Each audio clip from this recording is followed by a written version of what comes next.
Whenever you want to make a fire out in the woods, first thing you have to look for is wood that's dry on the inside.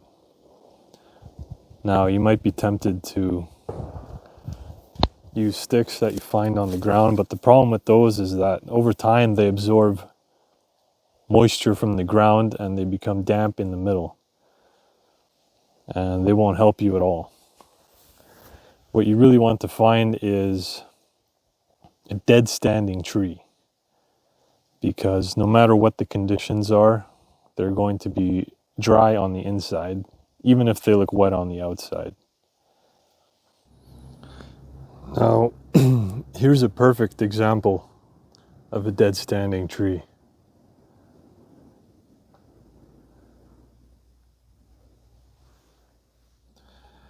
The reason why I say this is a perfect example is because it still has a lot of the small branches, and we can use these as kindling to get our fire started.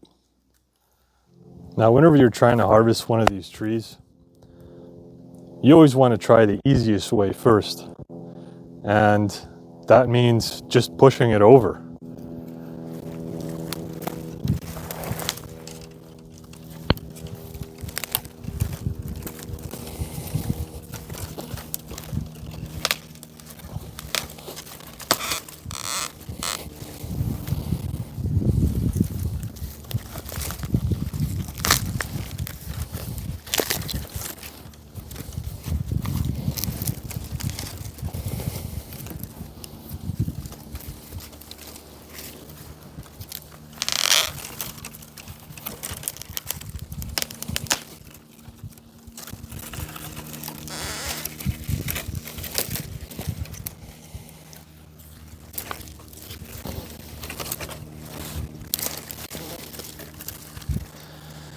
Now, you want to be very careful when you do this. You don't want to shake the tree, because what can happen is, especially on larger ones, this is a very small example, the branches can break off from the top and hit you in the face, as I've experienced in the past.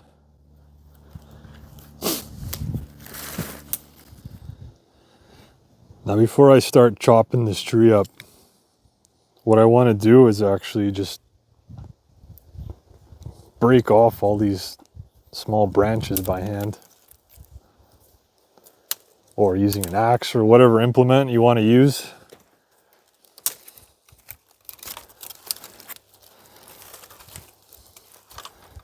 And you want to make a pile out of them.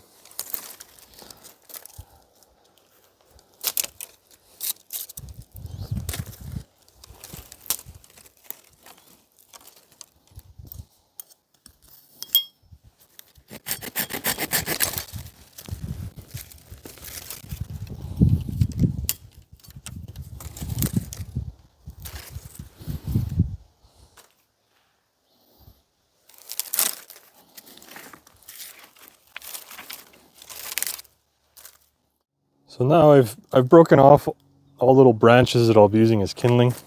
So I'm going to start chopping up the larger section.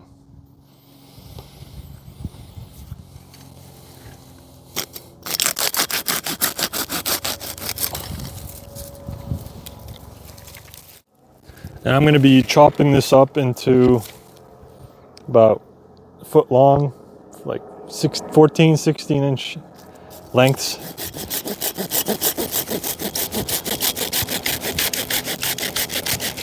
And that size lends itself really well to a small campfire.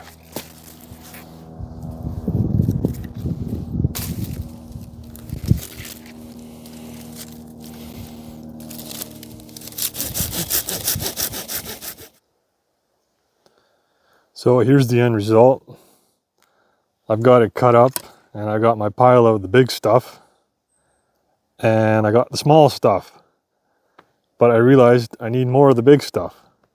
So I looked around, and actually there's a tree right next to me, and it's got these nice dead branches just hanging off there, and I'll be sawing those off. And those are actually from a fir tree, which will help us get the fire going even easier. The tree I just cut up, that's a cedar.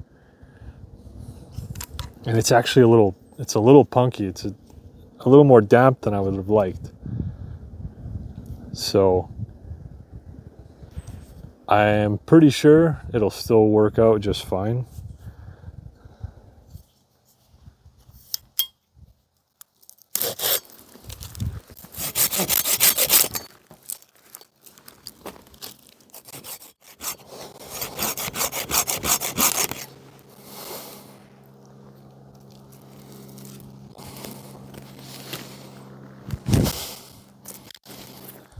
Yeah, that's more like it.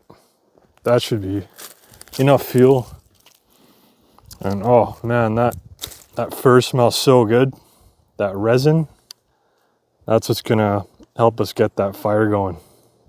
Here's something else I found that can be very useful for getting a fire going.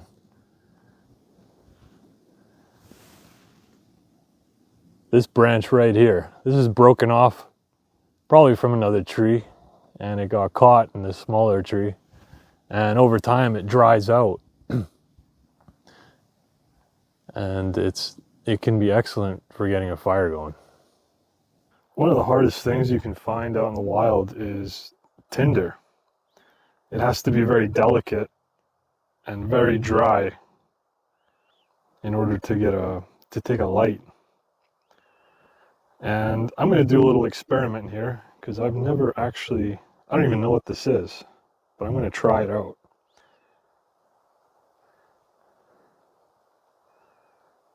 Always keep a lookout for anything with these qualities. Here's another plant that I'm not too familiar with, but it's very fine and it's very fibrous. So I'm going to try collecting a bunch of this stuff and actually using it as kindling.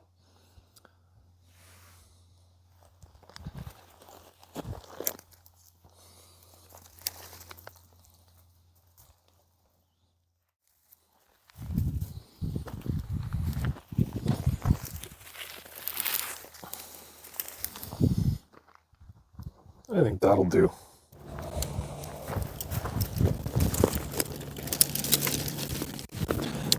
What we're going to do now is we're going to further process our kindling into smaller pieces.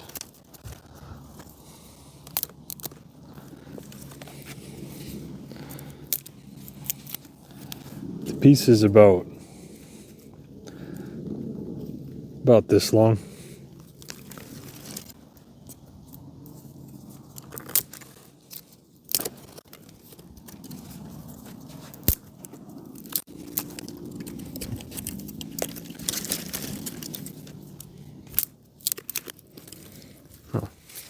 So what I'm going to do is I'm going to take these smaller branches and I'm going to break them off and make a separate pile.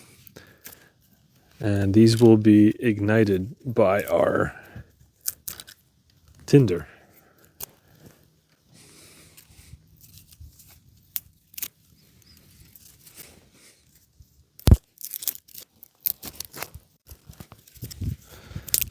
It's really important to spend time preparing your firewood, because once you get that tinder lit, you only have seconds to get everything else in place.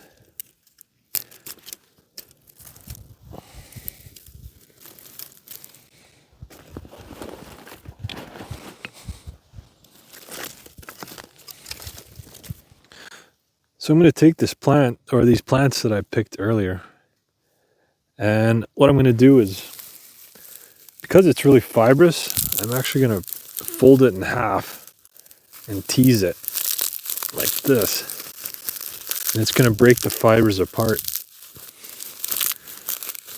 And I'm hoping to make kind of like a bird's nest out of it.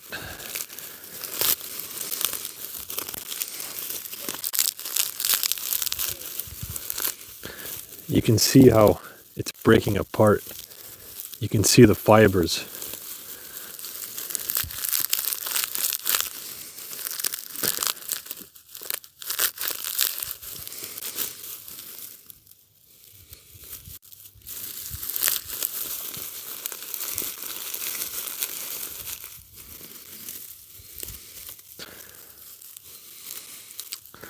So I'm going to try that.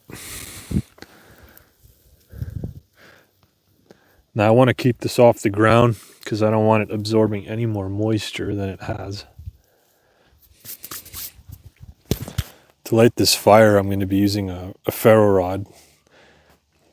Now, you should always have, I would say, at least 3 means of getting a fire going. I like to have a Bic lighter.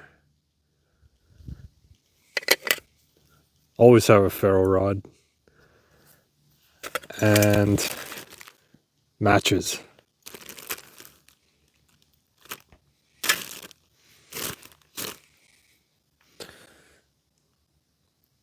Now, the thing with these ferro rods is that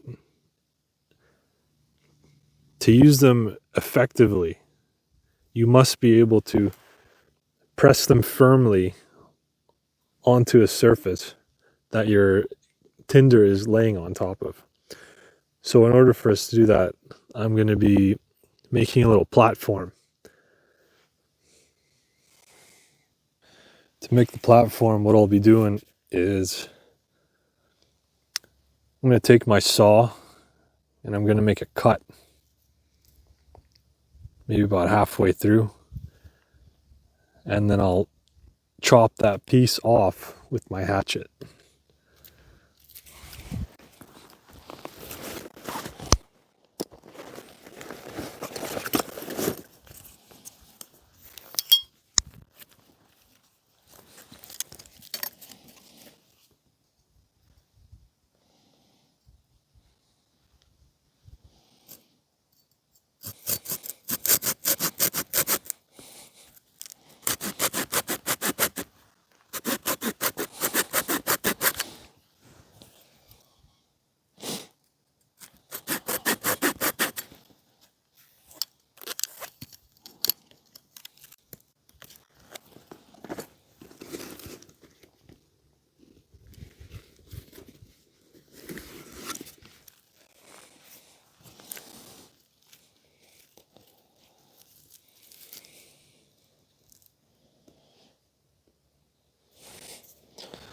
And I want both sides to be flat for this platform.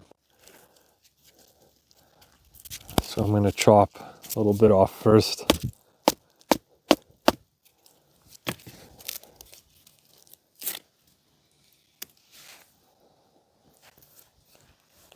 And then my second piece will be the platform.